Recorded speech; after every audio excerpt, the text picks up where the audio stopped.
want to thank Kim and all of you for letting me be here to speak to you this morning as we celebrate Bread for the World Sunday.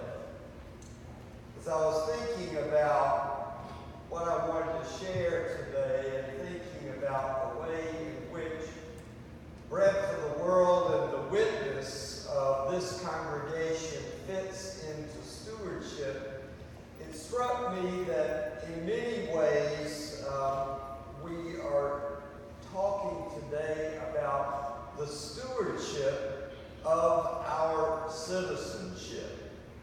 And as I thought about that, I was reminded of the story of a Lutheran pastor during World War II named Martin Niemöller.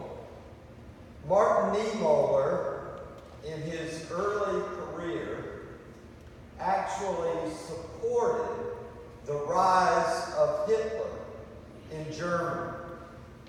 He thought that Hitler coming to power in Germany was going to be a good thing for his country, until he began to see his country changing before his very eyes. And for many people, Martin Niemöller is remembered for a famous quote. He said, "They came for the communists, and I didn't speak up because I wasn't a communist. They came for the Jews, and I didn't speak up because I wasn't a Jew. Then they came for the trade unions, and I didn't speak up because I wasn't a trade unionist.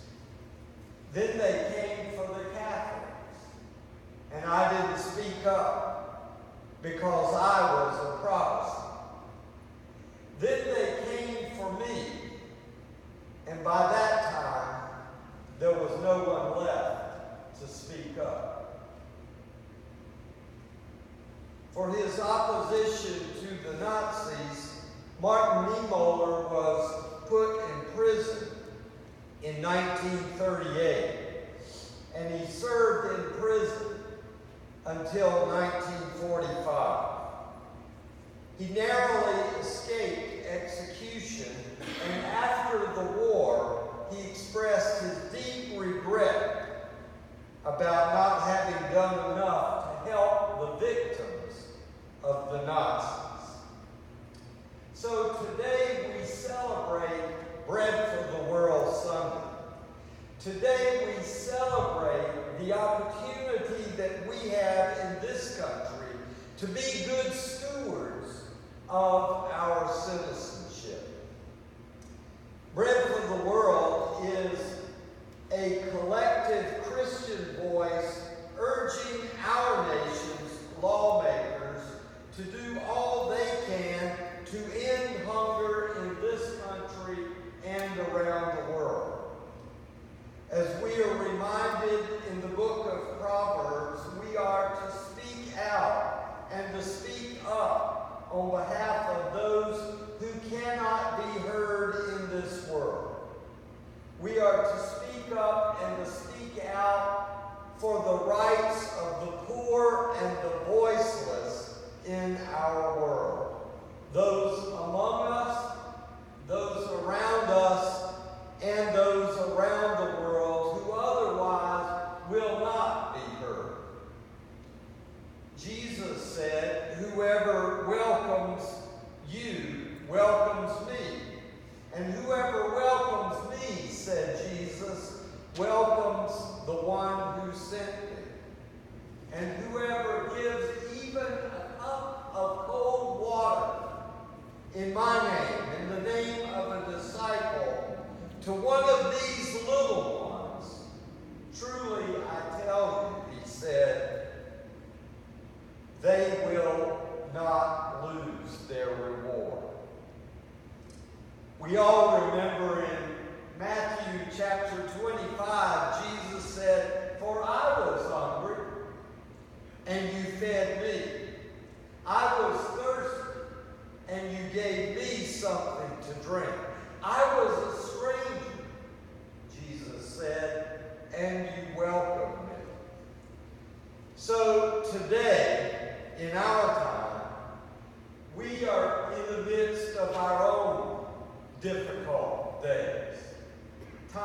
when people are hurting from the effects of hurricanes. Who would ever have imagined that we would have had one hurricane come and we thought, wow, thank goodness that wasn't maybe as bad as we thought it would be, at least not here. And then we have a second hurricane come. People who are still recovering from hurricanes, from drought in other parts of the world, war, and the resulting famines that result from war. These people are among us.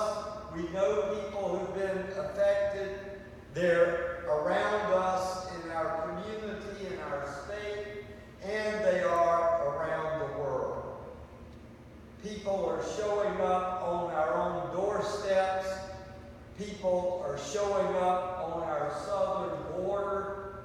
And people are suffering halfway around the world. And Brian was there this time last Sunday in Kenya. So we ask ourselves, who is our neighbor? Where can we draw the line and say our love can end here at our back porch, or our love can end here at our southern border, or our love can end where?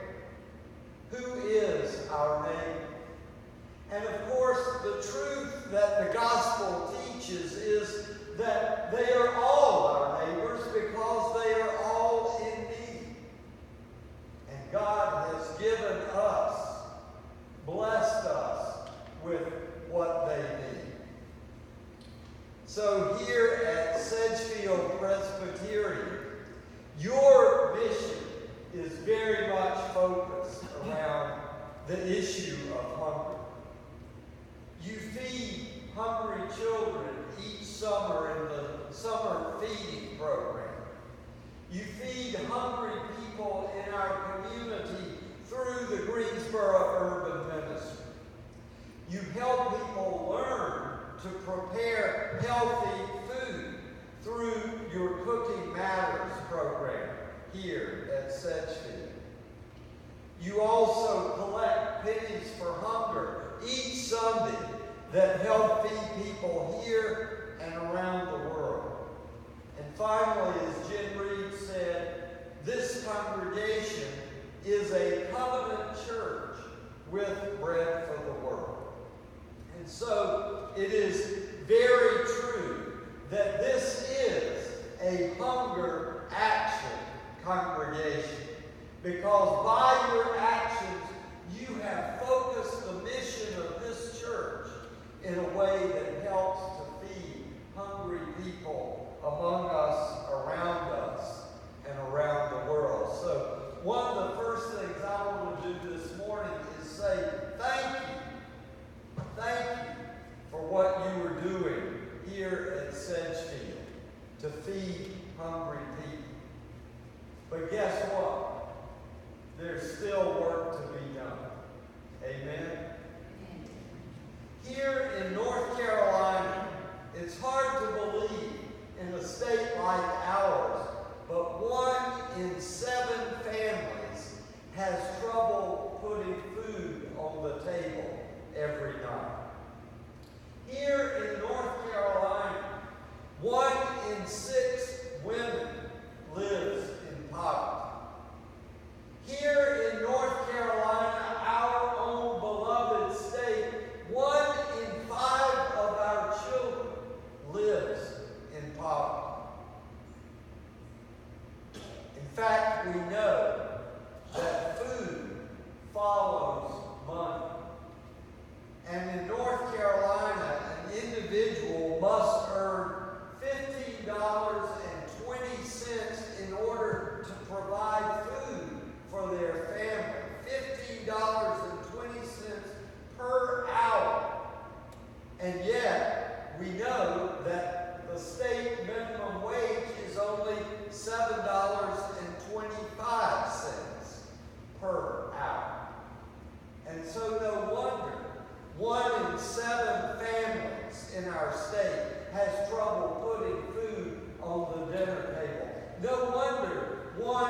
in 6 women live in poverty in our state. No wonder 1 in 5 of our children lives in poverty.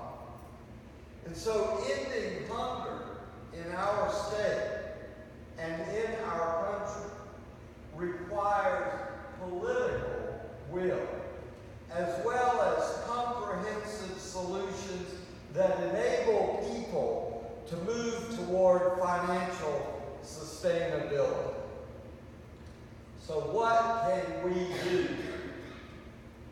I have 5 things that we can do. Jen Reed had 3, and I've got 3 of those, but I've got 2 more this morning. You might even want to write these down. 5 things that we can do. First of all, Jen Reed said we can pray.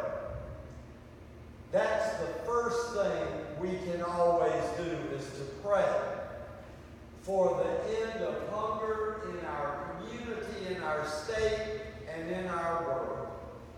We can pray that the day will come sooner rather than later when we will say, remember when people used to line up down at the urban ministry to get in the Potter's House soup kitchen because they were hungry?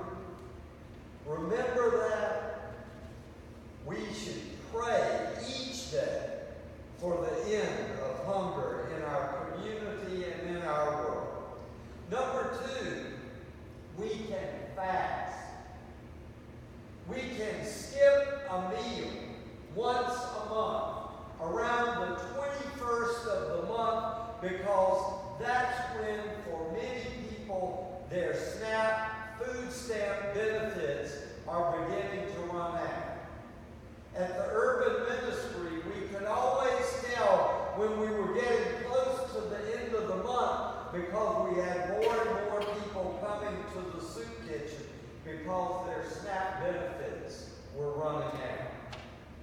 So the second thing we can do is fast in solidarity with those whose benefits are running out about the 21st of each month. The third thing we can do is we can join. Like Jen Reed said, we can each one join Bread for the World, and we can become individual members of Bread for the World. And Kim referred to the information in your bulletin. We can support Bread for the World financially, and we can individually become members of Bread for the World. 4, we can contact our representatives in Congress. And we can do that more often than just once a year. We're going to have opportunities to send letters to our representatives, but they need to hear from us not just by letter, not just by email, and even we can tell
the gift of our citizenship in this country. And so we should also be good stewards